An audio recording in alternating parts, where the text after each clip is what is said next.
Hi, good morning to everyone. Welcome to Investment Achievement. Okay, இன்னைக்கு நம்ம பார்க்க போற டைட்டில் 2024 to 23 இந்த 2 வருஷத்துல ட்ரேடரா மார்க்கெட்டுக்குள்ளார வந்தவங்க புல் மார்க்கெட்டை மட்டும் பார்த்திருப்பீங்க, பேர் மார்க்கெட்டை பார்த்திருக்க மாட்டீங்க.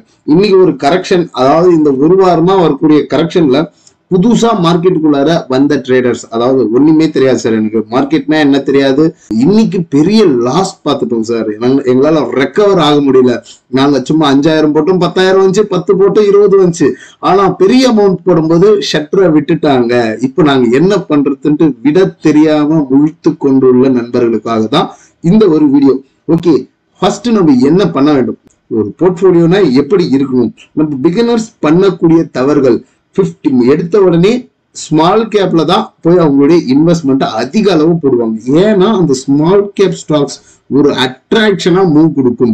அதாவது வயலண்டா வால்டிலிட்டியை கொடுத்துக்கிட்டு மேல தூக்கிட்டு போயிட்டு இருக்கும், either up side or down side.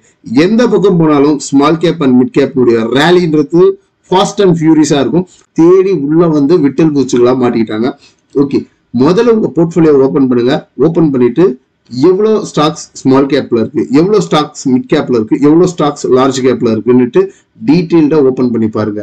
இல்ல சார், என்னுடைய மொத்த ஸ்டாக்மே மிட் கேப் அண்ட் ஸ்மால் கேப்ல தான் இருக்குன்னா நத்திங் டு வரி, அதை பத்தி கவலையே பட தேவையில்ல. மிட் அண்ட் ஸ்மால் கேப்ல எவ்வளவு ஸ்டாக் குவாலிட்டியான ஸ்டாக்ல இருக்கு அப்படின்றத ஃபில்டர் பண்ணுங்க. அந்த குவாலிட்டியான ஸ்டாக்ல இருக்கிறத விட்டுட்டு அன்குவாலிட்டி ஸ்டாக் எல்லாம் கண்ணை முடிக்கிட்டு ஸ்டாப் லாஸ் போட்டுட்டு கேஷை கன்வெர்ட் பண்ணி வச்சுக்கோங்க. சரி, குவாலிட்டியான ஸ்டாக்லயும் நான் ஓவர் வேல்யூட்ல வாங்கிட்டேன் சார், இப்ப அந்த ஸ்டாக் வந்து கரெக்ஷன் ஆயிட்டு இருக்கு, நான் என்ன பண்ணலாம், 50% ஆஃப் ஸ்டேக்ஸை வித்துருங்க. இப்ப 100 ஸ்டாக் வச்சிருக்கிறேன், நான் ஓவர் வேல்யூட்ல வச்சிருக்கிறேன்னா மார்க்கெட் கீழே இறங்கி வருது. ஐஆர்எஃப்சி ஒரு 180 ரூபாய்க்கு நான் ஒரு 100 ஸ்டாக் வாங்கிட்டேன். அப்போ அந்த பிரைஸ் என்ன பிரைஸ்ல இருக்கு, ஓவர் வேல்யூடு. ஏன்னா அது 20 ரூபாயில இருந்து 180 ரூபாய் ஏறிடுச்சு. இப்ப அதுக்கு மேல போகுன்றதுதான் நம்மளுடைய எக்ஸ்பெக்டேஷன் எல்லாமே. ஆனா ஓவர் வேல்யூட்ல வாங்கிட்டோம், மார்க்கெட் கரெக்ஷன் ஆகி கொண்டே இருக்கிறது. இப்ப நம்ம என்ன பண்ணலாம், ஒரு புத்திசாலித்தனமா இப்ப அந்த 180ல இருந்து மார்க்கெட் எங்க வர போகுது, 90 ரூபாய்க்கு கிட்ட கீழே இறங்க போகுது. அப்போ ஓவர் வேல்யூட்ல இருந்து மார்க்கெட் என்ன ஆகுது, ஒரு ஃபால் ஆக போகுது. இப்போ இந்த 90 ருபீஸ்ல நம்ம என்ன பண்ணணும், ஆவரேஜ் பண்ணணும். அப்போ அந்த 90 ருபீஸ் ஆவரேஜ் பண்றதுக்கு நம்ம கிட்ட ஃபண்ட் இருக்காது. அப்போ நம்ம என்ன பண்ணலாம், பாதியை வித்துட்டு கீழே வந்து வாங்கிக்கலாம். இது வந்து லிக்விடிட்டி இல்லாத நண்பர்கள் செய்து கொள்ளலாம். இதே என்கிட்ட பணம் இருக்கு பிரதர், நான் எப்பவுமே என்கிட்ட ரொட்டேஷனுக்கு மணி இருக்கு, நான் எப்போ வேணாலும் உள்ள போட்டுக்கிட்டே இருப்பேன்னா யூ கேன் ஹோல்டு, அதை பத்தி கவலையே கிடையாது. நான் நடுத்தர மக்கள், புதிய நண்பர்கள் சின்னதா ஒரு தொகையை எடுத்து வந்திருப்பாங்க, அவங்களுக்கான ஒரு எக்ஸாம்பிளா இந்த விஷயத்த சொன்னேன். எப்பவுமே மார்க்கெட்ல பொறுமையா இருங்க, அவசரப்படாதீங்க.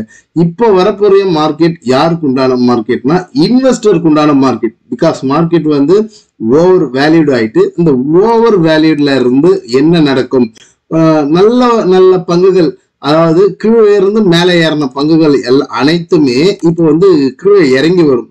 அப்போ கீழே இறங்கி வரும்போதுதான் நம்ம வாங்கணும். நம்ம எப்பவுமே நம்ம என்ன பண்றோம்னா, மார்க்கெட் இப்படி மேல போயிட்டு இங்க இப்படி ட்ரேட் ஆகும்போது இங்கதான் போய் பை பண்றோம். அது மாதிரி பை பண்ணக்கூடாது.